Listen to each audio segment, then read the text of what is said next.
नमस्कार शेतकरी बंधूंनो, नामदारी मक्का 8011 पीक पाणी दौऱ्यात आज आपण कोळगाव वळण इथे संतोष भाऊ यांच्या शेतात संतोष भाऊ जगन्नाथ वाटोळे यांचं शेत आहे. आपण बघू शकता की आज आपण नामदारी सीड्स NS 8011च्या फील्ड मध्ये उभा आहोत. हे जे पाठीमागचं हे जो बॅकग्राऊंड आहे, इथून जवळजवळ 50% मक्का संतोष भाऊनं कालच याची कुट्टी केलेली आहे आणि हे उरलेलं आपण सध्या या शेताच्या मध्यभागी उभा आहोत.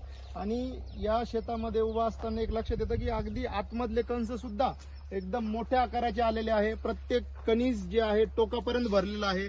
हिरवागार चारा आहे. संतोष भाऊ यांचं दुधाचा व्यवसाय असल्यामुळे संतोष भाऊला चाऱ्याचं खूप महत्व आहे आणि संतोष भाऊने 50% जी मक्का आहे ती ऑलरेडी कुट्टी केलेली आहे.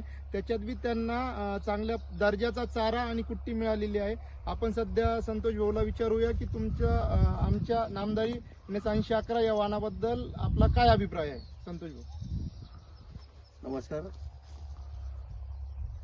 मी पूर्ण 6 बॅग लावल्यात मक्काच्या. 6 मध्ये 3 बॅग आहे नामदारी सीडच्या घेतल्या होत्या वैष्णवल्याच्या सांगण्यावरून. त्यामध्ये मला असा अनुभव आला की इतर सीडपेक्षा नामदारी सीड हे सगळ्यात उत्कृष्ट दर्जाचं बियाणं आहे आणि कंसाची साईज जी आहे ती पूर्ण एक समान आहे आणि इतर वाहनापेक्षा चांगली आहे. टोकापर्यंत भरलेले कणीस आहे, त्यांच्या हातातलं कणीस बघू शकता तुम्ही.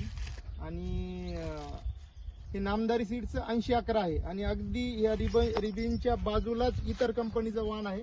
त्या कंपनीच्या वाहनाची बी कंसाची तुम्ही आकार, त्याच्यानंतर त्याच्यावर असणारं रोग हे बघू शकता.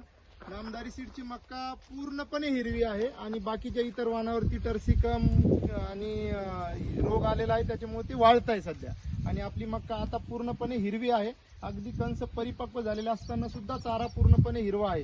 म्हणजे भरघोस उत्पन्नासोबतच चाऱ्याची ही अतिशय उत्कृष्ट क्वालिटी मिळेल शेतकऱ्यांना.